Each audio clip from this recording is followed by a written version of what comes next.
बिस्मिल्लाहिर्रहमानिर्रहीम। अस्सलाम वालेकुम स्टूडेंट्स, आज हम 10th क्लास से मैथ एक्सरसाइज नंबर 1.3 करेंगे। तो स्टूडेंट्स, हमारी पहली जुज़ जो है उसमें पहला सवाल है, फर्स्ट क्वेश्चन, और ये लिखा है 2x4 minus 11x square plus 5 is equal to 0। इसको कहते हैं सॉल्व द फॉलोइंग इक्वेशंस, और उर्दू में हम कहेंगे कि मसावात को हल करें। तो स्टूडेंट्स, इसको हम फैक्टराइजेशन के ज़रिए हल करेंगे, और फैक्टराइजेशन का तरीका पहले सवाल में समझ लें ताकि आपको बाकी सवालों को हल करने में आसानी हो। इसमें सबसे पहले तो ये देखें कि स्क्वायर की बजाय 4 से इन्होंने स्टार्ट किया है। अब जब 4 से स्टार्ट होगा तो हमारे लिए उसको सॉल्व करना थोड़ा सा मुश्किल हो जाएगा। हम कुछ ऐसी इसमें एक्टिविटी करेंगे कि ये स्क्वायर की बजाय हमारे लिए 4 की बजाय हमारे लिए स्क्वायर में आ जाए और हमारे लिए इसको हल करना आसान हो जाए। तो लेट्स स्टार्ट। हम इसके लिए क्या करेंगे कि जो 4 वाली रकम है उसको किसी वेरिएबल ABCXYZ हम 2 के इक्वल लेट कर लेंगे। तो हम ऐसा करते हैं कि जो स्क्वायर है इसको y के बराबर लेट कर लेते हैं। फॉर एग्ज़ाम्पल x स्क्वायर को हम लिख लेते हैं let x square is equal to y।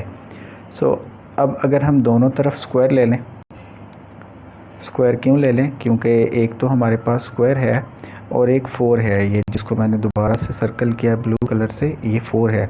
तो अगर हम इस x को 4 बनाएंगे इसका स्क्वायर लेकर, तो दूसरी तरफ ये ऑटोमेटिकली स्क्वायर हो जाएगा। यानी हम नीचे फिर लिखेंगे x4 और दूसरी तरफ y स्क्वायर। सो स्टूडेंट्स, हम क्या यहाँ से गेट करना चाह रहे हैं? हम ये चाह रहे हैं कि जहाँ पर y हो वहाँ हम x स्क्वायर लिख दें, और जहाँ पर x स्क्वायर हो वहाँ पर हम y लिख दें, और जहाँ पर x4 हो वहाँ पर y स्क्वायर लिख दें, ताकि हमें स्क्वायर और सिंगल वेरिएबल में जो रकमें हैं वो अवेलेबल हो जाए और उसको हम सॉल्व कर सकें। ठीक है, तो सबसे पहले हम इसको लेट करेंगे। मैं इसको क्लियर कर रहा हूँ ताकि हम आगे चलें आसानी के साथ। तो हमारे पास जो इक्वेशन है उसमें 2x4 है और माइनस 11x स्क्वायर है प्लस 5 इज़ इक्वल टू 0। सो हमारा पहला स्टेप क्या है वो मैं आपको बता चुका हूँ कि हमने x स्क्वायर को y के बराबर लेट कर लेना है। ये हमने x स्क्वायर को y के बराबर लेट कर लिया। तो इसी तरह से जैसे मैंने बताया इसका स्क्वायर लेंगे तो x4 जो है वो y स्क्वायर के बराबर हो जाएगा। सो स्टूडेंट्स, अब हमने क्या करना है कि जो हमारे पास क्वेश्चन है इसमें देखें, आप नोट कीजिएगा, ये 2 लिखा हमने, x4 की जगह हम y स्क्वायर लिख देंगे। जो मैंने ग्रीन कलर में हाईलाइट किया हुआ है वहाँ से वैल्यू ले लेंगे, जहाँ पर x4 है वहाँ y स्क्वायर लिख देंगे। ये माइनस भी वैसे ही है, 11 भी वैसे ही है, x स्क्वायर की जगह हमने y लिख देना है जो ऊपर हमने लेट किया है। ये प्लस भी वैसे ही है, 5 भी वैसे ही है, equal sign 0। So this is our equation to solve. ये हमारे पास एक इक्वेशन आ गई है जिसको हमने सॉल्व करना है। ओके, अब बारी आती है फैक्टराइजेशन की। तो इसको भी ज़रा गौर से समझ लीजिएगा कि फैक्टराइजेशन कैसे करते हैं। तो स्टूडेंट्स, इसकी जो तरतीब होती है वो यही होती है कि पहली रकम जो है हमारे पास वो स्क्वायर वाली होगी, दूसरी रकम जो है बगैर स्क्वायर के, और तीसरी रकम बगैर वेरिएबल के, यानी उसमें कोई एक्स वाई जेड कुछ भी नहीं होगा। तो अगर इसकी तरतीब आगे पीछे हो तो आपने ऐसी ही तरतीब लगा लेनी है। तो हमारे पास तरतीब अभी लगी हुई है, पहले वाई स्क्वायर है, फिर वाई है, और फिर कुछ भी नहीं है, यानी वेरिएबल 5 के साथ नहीं है। सो हमने क्या करना है कि तरतीब लगाने के बाद हमने पहली रकम को तीसरी रकम से मल्टीप्लाई करना है। पहली रकम 2y स्क्वायर को तीसरी रकम 5 के साथ मल्टीप्लाई करना है। So 2y square multiplied by 5 is equal to 10y square. अब हमने इससे फैक्टराइजेशन करनी है। फैक्टराइजेशन कैसे करनी है उस अमल को आप लोग समझ लें। 10 को जो है ये पार्ट्स में अलग अलग कर लें। पार्ट्स में करने का तरीका मैं बड़ा इजी अंदाज में बताता हूँ कि 1 लिखें, 2 लिखें, काउंटिंग जारी रखें, 3 लिखें, 4 लिखें। लेट सपोज मैं फॉर एग्जांपल कह रहा हूँ 1 को किससे मल्टीप्लाई करें तो 10 आता है 10 के साथ, 1 2 को किससे मल्टीप्लाई करें तो 10 आता है 5 के साथ। 3 के साथ नहीं हो सकता, 4 के साथ नहीं हो सकता, so we don't need this, हमें ये नहीं चाहिए। अब हमारे पास जो 2 आया है इनमें से एक हमें चाहिए। कैसे पता लगेगा कि आपको इनमें से कौन सा जोड़ा चाहिए? So let's see. हमने देखना है कि दरमियान में कौन सी रकम है। 2 रकमों को तो हमने मल्टीप्लाई कर लिया, ये ब्लू लाइन से जो मैंने आपको बताया था, अभी रेड लाइन किया है। दरमियान में हमारे पास -11 है। सो स्टूडेंट्स, इनमें से ये जो हमने 2 जोड़े बनाए हैं जिनको मैंने रेड बॉक्स अभी लगाया है, किसी एक को प्लस या माइनस करने से -11 आएगा। और आपको पता है कि अगर हम 5 और 2 को प्लस करेंगे तो 7 आएगा, माइनस कर देंगे तो 3 आएगा। So we don't need this. 10 और 1 को अगर प्लस करेंगे तो 11 आएगा, माइनस करेंगे तो 9 आएगा। तो हमने प्लस करना है। सो 10 + 1, लेकिन ये 11 आ रहा है, -11 नहीं आ रहा। हम दोनों के साथ माइनस लगाएंगे तो ये -11 आएगा। यानी प्लस या माइनस करने से दरमियान वाली रकम आनी चाहिए, प्लस या माइनस करने से दरमियान वाली रकम आनी चाहिए। और जब हम इसको मल्टीप्लाई करें तो फिर जो हमारे पास ये रकम आई थी पहली और तीसरी रकम को मल्टीप्लाई करके, वो आनी चाहिए। तो इन दोनों को स्टूडेंट्स, येलो हाईलाइट जो मैंने किया है, इनको जब आप मल्टीप्लाई करेंगे तो 10 × 1 = 10, और जब हम इसको ऐड करेंगे माइनस के साइन के साथ तो ये दोनों मिलकर -11 होंगे। अच्छा स्टूडेंट्स, एक बात और मैं वाज़ह कर दूँ, इस माइनस से मल्टीप्लाई पे असर नहीं पड़ेगा। -1 है हमारे पास और -10 है। जब हम -1 और -10 को मल्टीप्लाई करेंगे तो वो +10 हो जाएगा। So this is the method of factorisation. इस तरीके से हमने फैक्टराइजेशन करनी है। अब नेक्स्ट स्टेप को समझ लें ज़रा। मैं इसको थोड़ा सा जूम आउट करूं और आई थिंक सो कि इसको क्लियर कर देना चाहिए ताकि आपको आसानी से नज़र आ सके। सो लेट्स गो, आगे चलते हैं। अब हमने करना ये है, फैक्टराइजेशन में हमने जो 2 रकमें हासिल की हैं उनको दरमियान में पुट करना है। गौर कीजिएगा कि हमारे पास पहली रकम जो है वो वैसी ही रहेगी 2y², तीसरी रकम 5 वो भी वैसी ही रहेगी। जो दरमियान में -11 है इसको हम 2 हिस्सों में करेंगे, -1 और -10 जो हमने फैक्टराइजेशन की थी, और दोनों के साथ हम x लगाएंगे। दोनों के साथ हम y लगाएंगे, वेरिएबल जो भी हमारा होगा वही लगाएंगे। तो हमारे पास -1 लिखने की ज़रूरत नहीं है, सिर्फ y लिख सकते हैं, मैंने सर्कल किया है, और -10 ये दोनों हमने लिखना है यहाँ पे।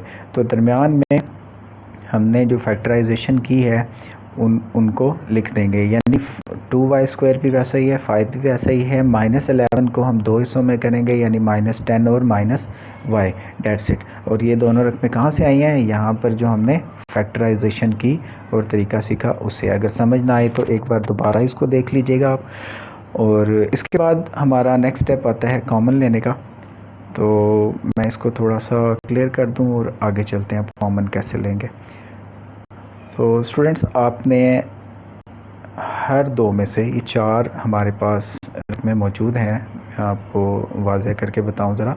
4 रकमें आपको नज़र आ रही हैं, 1, 2, 3 और ये 4।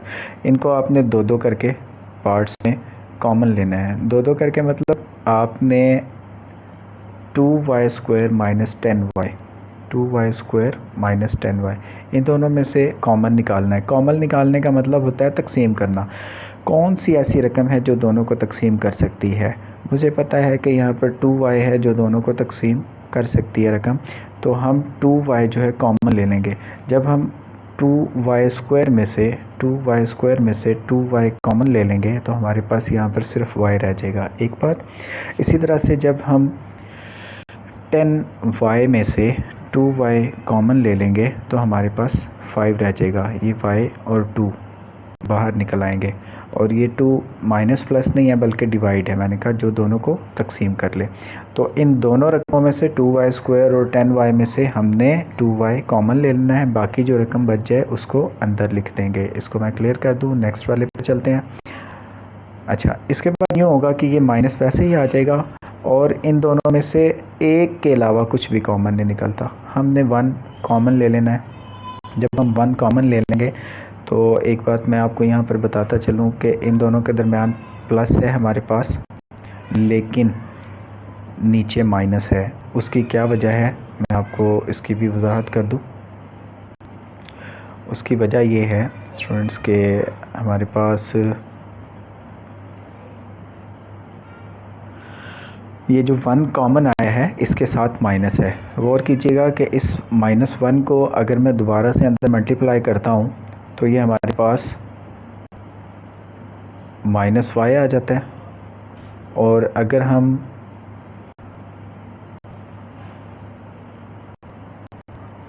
वेट कीजिएगा,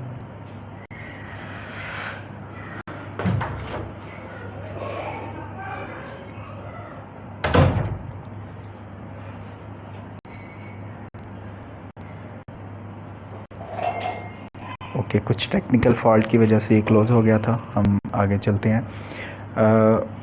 तो हम ये कह रहे थे कि अगर यहाँ से -1 को मैं y के साथ मल्टीप्लाई करता हूँ, कलर चेंज करके मैं आपको बताता हूँ कि -1 को तो हमारे पास -y आता है और -1 को -5 से मल्टीप्लाई करूँ तो +5 आ जाता है। इस वजह से जब हम ब्रैकेट्स लगाकर कॉमन ले लेंगे माइनस, तो अंदर वाली रकम दरमियान वाला जो साइन है हमारा वो चेंज हो जाएगा।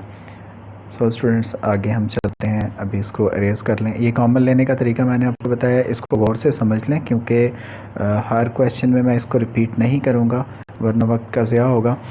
अब मज़ीद एक बार आपने कॉमन लेना है। हमारे पास अब ये जो इक्वेशन बनी है इन दोनों में कुछ जो है वो सेम है, उसको आप लोग नोट कीजिएगा ज़रा। यहाँ पर y-5 और y-5 सेम है, तो y-5 को हमने एक बार लिख लेना है, यानी ये y-5 जो है इन दो रकमों में से कॉमन निकलकर एक बार लिखा जाएगा। बाकी जो हमारे पास रकमें रह गई हैं -1 और 2y, इसको हम अलहदा ब्रैकेट्स में लिख देंगे। यहाँ तक ये सॉल्व हुआ। इसके बाद हमने दो रकमें हैं तो दोनों को अलग-अलग 0 के बराबर रखना है। 0 के बराबर स्टूडेंट्स क्यों लिखते हैं हम, ये पहले मैं आपको बता दूं कि ये 0 के बराबर लिखा है। आप देख लें कि यहाँ ये भी 0 के बराबर लिखा है और फिर ये वाली रकम भी 0 के बराबर लिखी है। अब ये दोनों अलग अलग 0 के बराबर क्यों लिखते हैं मैं आपको एग्जांपल से बता दूं। लेट्स सपोज कि हमारे पास दो रकमें हैं x और y। I have to change the colour. हमारे पास दो रकमें हैं x और y और ये दोनों 0 के बराबर हैं। तो अगर मैं इनको दोनों तरफ x पर डिवाइड कर दूं तो हमारे पास ये x कट हो जाएगा और y इज इक्वल टू 0 आ जाएगा। सही है। इसी तरह से अगर मैं x की बजाय y पर इसको डिवाइड कर दूं दोनों तरफ, ये हम अब इसको y पर डिवाइड कर लेते हैं। तो जब हम इसको y पर डिवाइड करेंगे तो 0 के साथ तो कुछ भी डिवाइड हो वो 0 हो जाता है, तो ये कट जाएगा और x इज़ इक्वल टू 0 हो जाएगा। इसलिए हम एक बार x को 0 रखेंगे और एक बार y को 0 रखेंगे।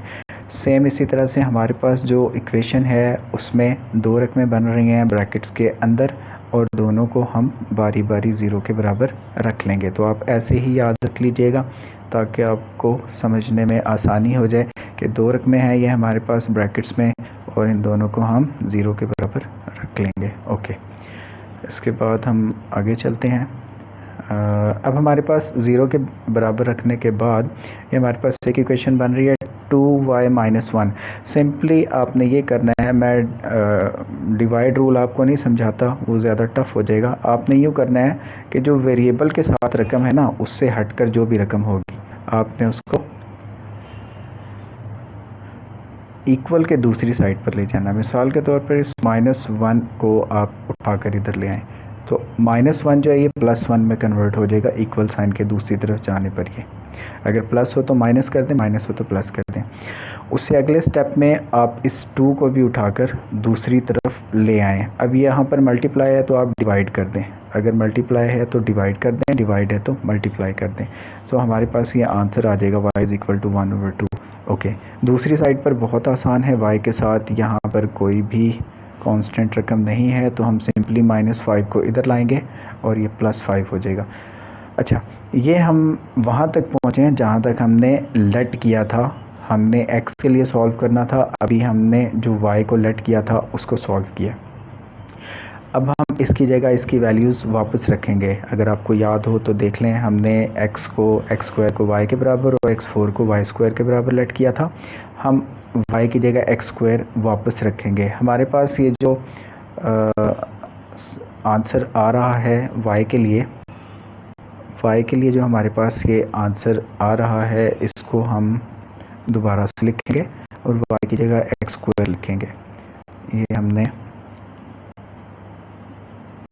नीचे दोबारा से लिखा इसको, ये हमने दोबारा लिखा और y की जगह हमने x स्क्वायर पुट कर देना है। इसको हमने ये दोबारा लिखा और y की जगह x स्क्वायर पुट कर देना है। तो देखें क्या होता है फिर कि y की जगह जब हम x स्क्वायर लिखेंगे तो ये x स्क्वायर आ गया और ये 1/2 आ गया। इसी तरह से दूसरी तरफ ये x स्क्वायर आ गया और ये 5 आ गया। अब चूंकि x के ऊपर हमें स्क्वायर नहीं चाहिए, हमने x की वैल्यू फाइंड आउट करनी है, तो दोनों तरफ आप इसका जो है वो जज़र ले लें, अंडर रूट ले लें। और अंडर रूट लेने के बाद क्या होगा, अंडर रूट रूल आप लोग जानते हैं अच्छी तरह से, फिर भी मैं बता देता हूँ कि ये जज़र मुरब्बा दोनों कट जाते हैं। दूसरी साइड पर ये कायम दायम रहेगा, यहाँ पर भी ये कट जाएगा और दूसरी साइड पर जज़र रहेगा। सो x is equal two plus minus 1/√2, एक ये हमारा आंसर आ रहा है, and x is equal two plus minus √5। अभी मैं आपको ये भी बताता चलूँ कि जज़र लेने के बाद प्लस माइनस क्यों लगाते हैं, बहुत कम लोग इसकी वजाहत करते हैं। ज़रा गौर कीजिएगा कि हमारे पास अगर 2 है और इसका स्क्वायर लेते हैं तो बहुत आसान से आप कहेंगे 4। सेम इसी तरह से अगर -2 हो, आप स्क्वायर लेते हैं तो फिर आप कहेंगे 4। सो अगर प्लस हो या माइनस हो, दोनों सूरतों में 4 आता है, तो जब हम 4 का अंडर रूट लेंगे तो हम प्लस माइनस लगा देंगे ताकि वजाहत हो सके कि दोनों सूरतों में इसका आंसर 4 ही आएगा। Okay, carry on. अब सेकंड क्वेश्चन में मैं इतनी डिटेल आपको नहीं बताऊंगा, आप तवज्जो से समझिएगा। हमारे पास एक इक्वेशन है और हमें पता है कि x4 है तो या x स्क्वायर है, तो इसको हमने किसके बराबर लेट करना है। सो हम लेट करेंगे x square is equal to y, इसी तरह से x4 जो है वो y स्क्वायर हो जाएगा। ये हमारे पास y स्क्वायर और y की दो शक्ल वजूद में आ जाएगी। सो हमने इसको उसी तरीके से सॉल्व करना है जैसे ऊपर किया है। और यहाँ पर आप देख रहे हैं कि जो हमारे पास 4 है उसी को सॉल्व करने की कोशिश की गई या उसको सॉल्व किया गया। आप इस तरीके से भी कर सकते हैं और जैसे ऊपर वाला क्वेश्चन मैंने समझाया है उस तरीके से भी कर सकते हैं। तो चूंकि हमारे पास अभी रिटन फॉर्म में ये 4 वाला है तो मैं आपको यही करवाऊंगा। और अगर आपको इसकी समझ ना आए कमेंट में ज़रूर मुझे बताएं, मैं आपको दूसरी वीडियो ज़रूर सेंड करूंगा बनाकर। और इसको आपने करना ये है, मैंने बात की थी कि सबसे पहले हम तरतीब लगाएंगे। तरतीब में ये x4 है, फिर x स्क्वायर है और कांस्टेंट है, ये इसकी तरतीब लग गई है। तरतीब लगने के बाद हमने क्या किया था, सबसे पहले कि पहली और तीसरी रकम को मल्टीप्लाई किया था। मैं थोड़ी सी स्पेस बना लूँ, फिर से यहाँ पर थोड़ा सा प्रोसेस करना है हमने। तो पहली रकम को जब हम तीसरी रकम से मल्टीप्लाई करेंगे तो ये 8x4 हो जाएगा। अब 8 के लिए 1 × 8 एंड 2 × 4। सो आपको पता है दरमियान में -9 है, तो 4 एंड 2 को अगर हम ऐड कर लें तो 6, माइनस कर लें तो 2। So we don't need this, हमें ये वाला नहीं चाहिए। हमें ये चाहिए 8 × 1, मल्टीप्लाई करें तो 8 आएगा और ऐड करें तो 9 आएगा। सो -9 चाहिए तो दोनों के साथ माइनस लगाएंगे। तो आप नीचे देख रहे हैं -1 एंड -8, ये -9 के दो टुकड़े हो गए हैं इस प्रोसीजर के तहत। ओके, बाकी सारी रकमें सेम है, 2x4 भी वैसे ही है, 4 भी वैसे ही है और each and everything. Okay, next हम क्या करेंगे, मैंने आपको बताया था कि हम कॉमन लेंगे। अब कॉमन कैसे लेंगे मैं ये क्लियर कर लूँ ताकि आपकी तवज्जो जो है वो मरकूज़ रहे एक ही स्टेप पर। तो हमारे पास अभी नेक्स्ट स्टेप जो है वो ये है, इसमें से हमने कॉमन लेना है। कॉमन लेने के लिए मैंने क्या बताया कि आपने पहली दो रकमों से कॉमन लेना है। ये 2x4 - x स्क्वायर में से हमारे पास x स्क्वायर कॉमन आ जाएगा। जब x स्क्वायर हम यहाँ से कॉमन ले लेंगे तो फिर 2x स्क्वायर अंदर रह जाएगा और ये x स्क्वायर बाहर गया तो यहाँ 1 रह जाएगा। इसी तरह से इन दोनों रकमों में से हमने कॉमन लेना है तो 4 निकल सकता है। कॉमन क्या है स्टूडेंट्स कि हम जिस पर दोनों को तकसीम कर सकते हैं बड़ी से बड़ी रकम। तो 8 को हम जब 4 पे तकसीम करेंगे तो हमारे पास 2 आ जाएगा। ये देखें 4 कॉमन आ गया, अब 2 आ गया, एक्स स्क्वायर भी वैसे ही आ जाएगा और इसको जब 4 पे करेंगे तो 1 आ जाएगा। ये कॉमन का तरीका है हमारे पास। इसी तरह से हमारे पास ये वाली जो अब रकम आई है इसके अंदर भी दो रकमें एक जैसी हैं। मैं इसको क्लियर कर रहा हूँ ताकि आपको समझ आए।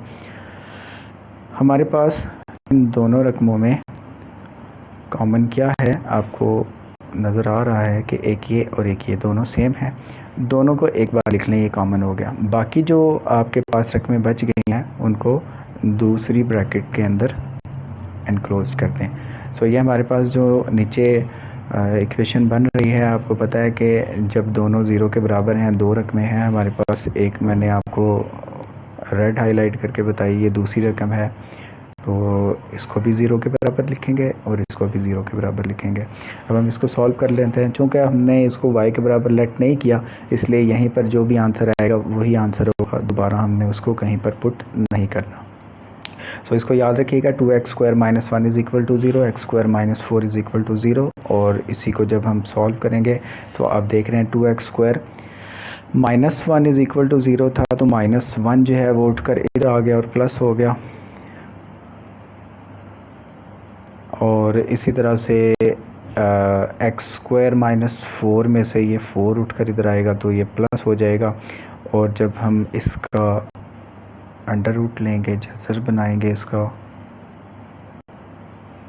ये कट जाएगा और ये 4 जो है जज़र के बाद +-2 आ जाएगा। एक आंसर ये आ रहा है हमारे पास और दूसरा आंसर दूसरी तरफ इसका जज़र लेंगे हम तो ये कट जाएगा और इसके ऊपर प्लस माइनस के साथ जज़र रहेगा।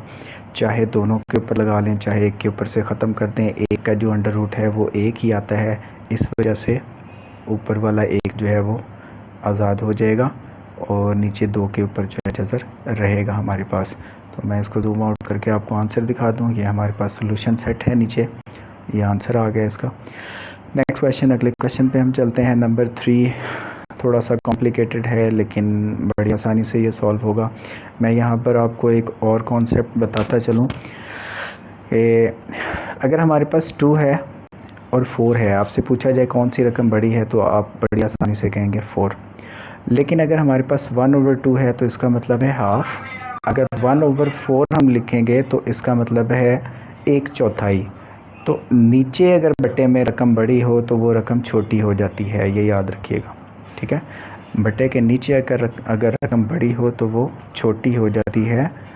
और अब हमारे पास जो पावर है वो बटे में है, तो 5x 1/2 ये बड़ी रकम है, 7x 1/4 ये छोटी रकम है। यानी अगर हम लेट करें कि ये स्क्वायर है तो ये 4 है, ठीक है। ओके, स्टार्ट करते हैं। अब हम इसको y के बराबर लेट करेंगे। इसको डायरेक्ट सॉल्व करना बहुत मुश्किल है, इसलिए हम क्या कर रहे थे कि छोटी रकम को हम y के बराबर लेट कर लेते हैं। तो मैंने क्या बताया, जिसके नीचे बड़ी रकम होगी वो छोटी रकम कहलाएगी। तो हमने x 1/4 को y के बराबर लेट करना है और अगले स्टेप में जब हम इसका स्क्वायर लेंगे 1/4 हम स्क्वायर लेंगे तो दूसरी तरफ y का स्क्वायर आ जाएगा और ये कट होकर नीचे 2 रह जाएगा। तो हमारे पास y स्क्वायर जो है वो x 1/4 आएगा और y जो है वो y स्क्वायर जो है वो x 1/2 आएगा और y जो है हमारे पास वो x 1/4 आएगा। मैं रिपीट कर रहा हूँ आपको ताकि कंफ्यूज ना रहें आप। y x 1/4, y square x 1/2 और इसको नीचे ये लिखा हुआ है, आपको नज़र आएगा, सिर्फ समझाने के लिए था कि y जो है ये 1/4 है और y स्क्वायर जो है ये 1/2 है। ये हमने लेट कर लिया है। अब इसको सॉल्व करते हैं। हम क्या करेंगे कि जहाँ पर भी x 1/2 होगा वहाँ पर y स्क्वायर लिख लेंगे। ये मैं इसको क्लियर कर रहा हूँ ताकि आपको समझ आए।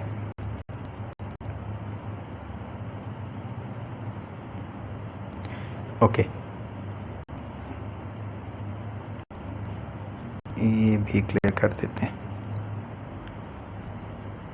सो हमारे पास अभी जो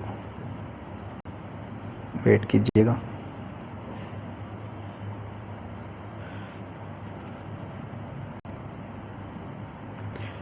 अच्छा स्टूडेंट्स, इसमें ऊपर जो सॉल्व करने के लिए हमें कंडीशन दी गई है वो सिर्फ कहा गया है कि सॉल्व द इक्वेशंस, मसावात को हल करें। तो इक्वेशंस को सॉल्व करने के और भी तरीके हैं। अगर आप चाहें तो इसमें क्वाड्रेटिक इक्वेशन लगा सकते हैं जिसको आसानी हो। तो ये आप पर डिपेंड करता है कि आप किस तरीके से सॉल्व करते हैं। हाँ, अगर उसमें कंडीशन दी गई हो कि आपने इसी कंडीशन के तहत इसको सॉल्व करना है तो फिर आप जो रिक्वायर्ड कंडीशन है उसके मुताबिक सॉल्व करें। अगर कुछ नहीं कहा जाता तो आप जिस तरीके से मर्ज़ी भी इसको सॉल्व कर सकते हैं। तो आगे चलते हैं। 5x 1/2 को हमने लिख लेना है, 5x 1/2 को हमने लिख लेना है y 5y², और 7x 1/4 को हमने लिख लेना है 7y, और इसी तरह से हमारे पास ये 2 आ जाएगा। तो ये हमारे पास एक इक्वेशन बन जाएगी। मैंने इससे पहले वाले क्वेश्चन में आपको बताया कि तरतीब बहुत ज़रूरी है। आपके सामने यहाँ पर जो हमारे पास इक्वेशन है इसकी तरतीब भी नहीं लगी हुई है। तो जब आप y पुट कर लेंगे ना तो आपको तरतीब लगाना आसान हो जाएगा, क्योंकि इसमें तो फिर भी कन्फ्यूजन रहती है कि 1/4 बड़ी रकम है या 1/2 है। जब आप y और y² लगा लेंगे तो आपको जल्दी समझ आ जाएगी, फिर आप तरतीब लगा लीजिएगा। तो हमारे पास जो इक्वेशन बन रही है तरतीब शुदा, उस इक्वेशन की शक्ल ये है कि 5y² - 7y + 2 = 0। Okay, let's carry on. अब हमने क्या करना है कि 5 को 2 के साथ मल्टीप्लाई किया, यानी 5y² को 2 के साथ मल्टीप्लाई किया, ये 10y² आ गया। और 10 के लिए फैक्टराइजेशन में मैंने आपको बताया 1 × 10 या 2 × 5। अब आपको पता है कि हमें कौन सी कम्बिनेशन चाहिए। ये अगर ऐड करें तो 11, माइनस करें तो 9, ये नहीं चाहिए हमें, दरमियान में -7 चाहिए। तो -2 एंड -5 ये -7 हो जाएंगे। तो आप नीचे देख रहे हैं -5 एंड -2, आगे पीछे लिख लें, कोई फ़र्क नहीं पड़ेगा। बाकी सारी रकमें सेम है। ये 5y² भी आ गया और ये +2 भी आ गया, 0 भी वैसे ही है, इक्वल भी वैसे ही है। सिर्फ ये जो दरमियान में -7y² है इसके हमने 2 हिस्से किए हैं इस फैक्टराइजेशन के ज़रिए, ये जो राइट बॉटम कॉर्नर पे मैंने किया है। ओके, इसके बाद हमारे पास नेक्स्ट स्टेप जो है कॉमन लेने वाला है। कॉमन लेने में हमने क्या करना है कि देखना है दोनों को किस पे तकसीम कर सकते हैं। तो मैं दोनों को 5y पे तकसीम कर सकता हूँ। तो 5y पे तकसीम करेंगे तो यहाँ पर y बचेगा, यहाँ पर 1 रह जाएगा, ये कॉमन आ गया। इन दोनों को मैं 2 पर डिवाइड कर सकता हूँ, -2 पर। तो -2 जब इसमें से निकाल लेंगे तो y रह जाएगा, इसमें से -2 निकालेंगे तो -1 रह जाएगा। मैंने पहले बताया कि इसकी वजह से साइन चेंज हो जाता है। अब इस वाली इक्वेशन में हमारे पास एक y - 1 ये कॉमन है, तो इन दोनों को एक बार लिख दें यहाँ पर। बाकी जो 2 रकमें हमारे पास रह गई हैं उनको आप अलहदा ब्रैकेट्स में लिख दें। अब हमारे पास जो कंडीशन बन रही है वो y - 1 और 5y - 2 ये इक्वेशन है। तो हम जानते हैं कि पहले इसको 0 के इक्वल रखना है, फिर इसको 0 के इक्वल रखना है। दोनों को हमने 0 के इक्वल रखा। 0 के इक्वल रखने के बाद इसको सॉल्व करेंगे और ये आपको पता है -1 को उठाकर इधर लेकर आएंगे तो ये +1 हो जाएगा, सॉल्व हो गया। -2 को उठाकर इधर लेकर आएंगे तो +2 हो जाएगा, और 5 को उठाकर जब इधर लेकर आएंगे तो वो नीचे आ जाएगा, यानी डिवाइड हो जाएगा मल्टीप्लाई की बजाय। अब ये y के लिए तो हमारे पास क्वेश्चन सॉल्व हो गया। हम इनकी वैल्यूज़ वापस रखेंगे। y को हमने लेट किया था x 1/4 के बराबर, y को हमने लेट किया था x 1/4 के बराबर। मैं ज़्यादा जूम नहीं कर रहा ताकि आपको पूरा जो है वो क्वेश्चन नज़र आए और स्टेप्स की समझ आए। तो हम y की कीमत उसकी जगह पुट करेंगे, y की जगह x 1/4 लिख देंगे और ये 1 ऐसे ही रहेगा। दूसरी तरफ भी हम y की जगह x 1/4 लिखेंगे, 5/2 वैसे ही रहेगा। अब हमने x के ऊपर से 1/4 ख़त्म करना है तो हम इसकी पावर 4 ले लेंगे। x के ऊपर 1/4 को ख़त्म करने के लिए हमने पावर 4 लेना है, तो दूसरी तरफ भी 4 लेंगे। ये दोनों कट जाएंगे, x रह जाएगा और 1 की पावर जितनी मर्ज़ी हो वो 1 ही रहता है। दूसरी तरफ भी ऐसे ही करेंगे हम पावर 4 लेंगे, ये कटिंग हो जाएगी और ये वाली साइड जो है 2/5, इसको फिर हम सॉल्व कर लेंगे। कैसे सॉल्व करेंगे? 2 की पावर 4 जब हम लेते हैं ना तो 16 आ जाता है, और 5 की पावर 4 लेते हैं तो 625 हमारे पास आ जाता है, और यही हमारा सोल्यूशन सेट है। ये हमारा क्वेश्चन सॉल्व हुआ। इसके बाद हम नेक्स्ट क्वेश्चन पर चलते हैं स्टूडेंट्स। ये हमारा क्वेश्चन नंबर 3 था, और अब हम नंबर 4 पर चलते हैं। मैं कोशिश करूँगा बहुत लेंथी वीडियो ना हो। अगर मैं ज़्यादा आराम से आपको समझाऊंगा तो वीडियो हमारी काफ़ी लेंथी हो जाएगी। हम कोशिश करेंगे कि जल्दी जल्दी और अच्छे तरीके से समझ लें। क्वेश्चन नंबर 4 हमारे पास आपके सामने मौजूद है, और इसमें आप देख रहे हैं तरतीब नहीं है, तो सबसे पहले आप लेट कर लें, उसके बाद तरतीब लगा लें, या पहले तरतीब लगा लें और बाद में लेट कर लें, ये डिपेंड करता है अगर आपको समझ आ जाए। अब सबसे पहले तो इसमें देखें कि जो पावर है हमारे पास उसमें 2/3 और 1/3 है। क्या आप मुझे बता सकते हैं कि 2/3 जो है वो बड़ी रकम है या 1/3 बड़ी रकम है? मैं आपको वजाहत करके समझा देता हूँ कि दो चीज़ें हैं, उनमें से तीसरा हिस्सा यानी 200 रुपये में से आप 66 रुपये निकाल लें। इसी तरह से एक चीज़ है, उसमें से तीसरा हिस्सा यानी 100 रुपये है, और उसमें से 33 रुपये निकाल लें, तो ये रकम हमारी छोटी हो जाती है ना, और ये रकम बड़ी हो जाती है। तो हम ज़्यादा कॉम्प्लिकेशंस में नहीं चलते, हम सिंपली यूँ करते हैं कि y को हम लेट कर लेते हैं x की पावर के बराबर। हमने क्या करना है कि x 1/3 इसको y के बराबर लेट कर लेंगे, और x 1/3 का स्क्वायर लेना है। x 1/3 is equal to y, और जब हम इसका स्क्वायर लेंगे तो x 2/3 हो जाएगा, और ये y स्क्वायर हो जाएगा। That's it. तो ये y स्क्वायर और y के बराबर हमने लेट कर लिया। आगे चलते हैं। नेक्स्ट हमारे पास यहाँ पर जो इक्वेशन बन रही है वो आप देखिएगा ज़रा, कि हमने जो 2/3 है उसको y स्क्वायर लिखना है, और ये 2/3 ये y स्क्वायर हमने लिख दिया। Change the colour. 1/3 जो है उसको y लिख देंगे, और 54 वैसे ही रहेगा। ये हमारी इक्वेशन बन रही है, यहाँ से हम सॉल्व कर सकते हैं, आसान है। अब दरमियान में हमारे पास 15 है, और आसपास जो है हमारे पास वो रकमें हैं y स्क्वायर एंड 54। तो फैक्टराइजेशन का तरीका 54 y स्क्वायर आएगा हमारे पास, इनको मल्टीप्लाई करके। इसमें हम करना चाहते हैं, अब ये थोड़ा सा लेंथी प्रोसीजर है, मैं आपको फिर भी समझाऊंगा कैसे होगा। देखें आप कि 54 है, आप 1 लिखें। Let's change the colour to determine broadly. Okay, 1 into 54 2 से कर लें, क्या आता है? 27। 3 से कर लें 18।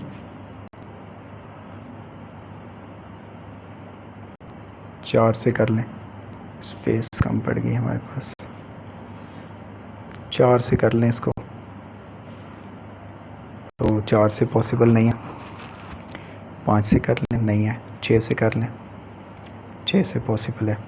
तो स्टूडेंट्स, चूँकि मुझे पता है कि ये 6 से ही कम्बिनेशन बन रहा है, मैं इसको आगे नहीं चलाता। 7 से पॉसिबल नहीं है, और 8 से भी पॉसिबल नहीं है। 9 से करेंगे तो फिर से ये कम्बिनेशन बन जाएगी।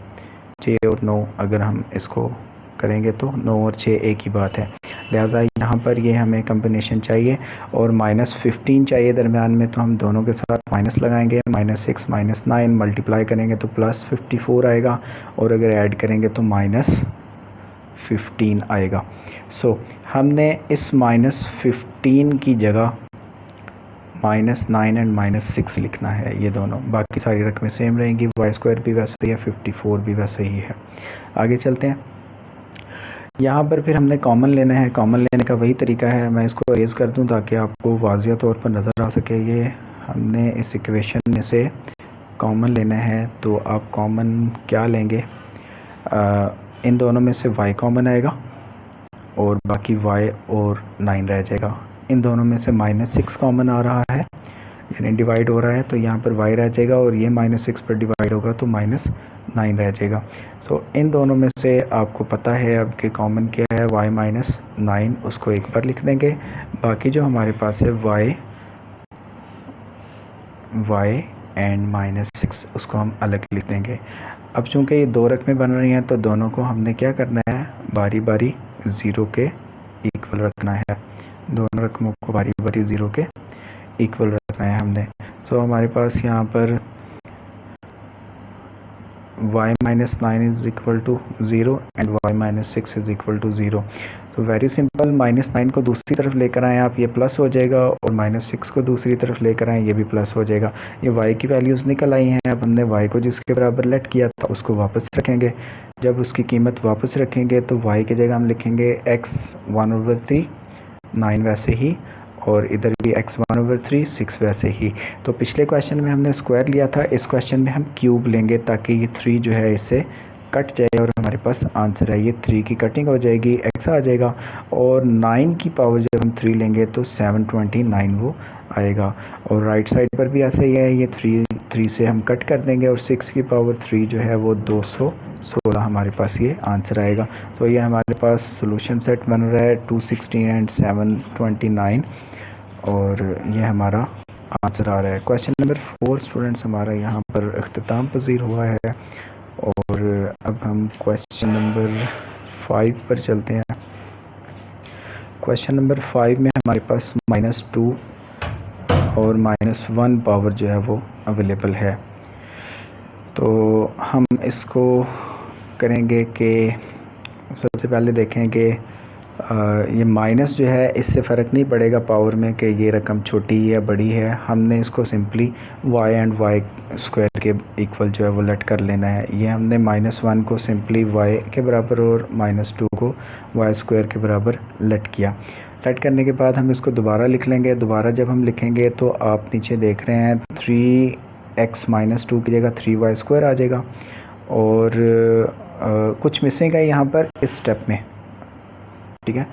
और मिसिंग क्या है हमारे पास कि आप यूँ कर लें कि यहाँ पर 3y स्क्वायर लिख लें। मैं यहाँ पर लिख देता हूँ ताकि आपको गलती ना लगे। हम यहाँ पर ये 3y स्क्वायर ऐसे है। अच्छा, 3y स्क्वायर यहाँ पर आ गया है। अब 3y स्क्वायर एंड 5, तो हम जानते हैं कि फैक्टराइजेशन के लिए पहली रकम को तीसरी रकम से ज़रब देंगे और ये 15y स्क्वायर आएगा। सो 15y स्क्वायर 1 ज़रब 15, 1 इंटू 15, 2 से नहीं आता, 3 ज़रब 5, 3 इंटू 5। अब हमें पता है दरमियान में 8 है तो इससे कम्बिनेशन हम बना लेंगे। 5 और 3 8, माइनस में है तो दोनों के साथ माइनस लगा दें। जब मल्टीप्लाई करेंगे तो +15 हो जाएगा और जब ऐड करेंगे तो -8 हो जाएगा। तो ये -8 की जगह हम ये दो रकमें लिख देंगे। बाकी सारा क्वेश्चन सेम है। आगे चलते हैं। अभी इन दोनों में से आपने कॉमन लेना है। पहली दो रकमों में से ये 3y कॉमन आ रहा है, बाकी जो है वो ब्रैकेट के अंदर। इसी तरह से इन दोनों में से कॉमन लेंगे तो -5 कॉमन आ रहा है, y -1 अंदर। अब मज़ीद हम इसमें से कॉमन लेंगे तो आप इसको जानते हैं कि हमने ये दोनों रकमें सेम कॉमन ले लेनी है। अब यहाँ पर ये 1 और ये 2 इकट्ठा कर लेंगे। बाकी जो हमारे पास रकमें बच गई हैं उनको दूसरी ब्रैकेट में एनक्लोज कर लेंगे। अब ये जो दो रकमें आ रही हैं दोनों को बारी बारी 0 के इक्वल हमने रखना है। ये भी आप जानते हैं, एक रकम ये है और एक रकम ये है। इसके बाद क्या करना है, ये -1 दूसरी तरफ लेकर आएँ, +1 हो जाएगा, और ये 5 दूसरी तरफ लेकर आएँ तो ये +5 हो जाएगा। टॉप पर चलते हैं हम नेक्स्ट पेज पर। ये आप देख रहे हैं कि y इज़ इक्वल टू -1 एक सोल, और ये 3y इज़ इक्वल टू 5, और 3 को भी इधर लेकर आएंगे तो डिवाइड होकर नीचे आ जाएगा। ये इसकी शक्ल बनेगी। अब हमने इनकी जो वैल्यूज़ थी, y को हमने जिसके बराबर लेट किया था उसको वापस रखेंगे। मैं इसको लाइन से आपको बताता हूँ। ये y की जगह x -1 इधर भी, और y की जगह x -1 x पावर -1 इधर भी। ये 1 इस तरफ भी इधर ठीक है, और ये 5/3 भी है। अब हमने -1 को ख़त्म करना है, तो -1 का मतलब होता है इन्वर्स। इन्वर्स को ख़त्म करने के लिए हम इसको 1 के नीचे ले आएंगे x को, और वो माइनस की जगह प्लस हो जाएगा, माइनस की जगह प्लस हो जाएगा। तो हमने इन्वर्स की जगह इसको बटे में लिख देना है 1/x, 1/x लिख देंगे, और ये 1 भी ऐसे रहेगा। अब इसको क्रॉस मल्टीप्लाई करें, x को इस तरफ ले आएँ तो ये हमारी शक्ल ऐसे बन जाएगी, x दूसरी तरफ गया, यहाँ पर 1 रह गया। इसकी तरतीब चेंज कर सकते हैं, x = 1 इसको लिख सकते हैं।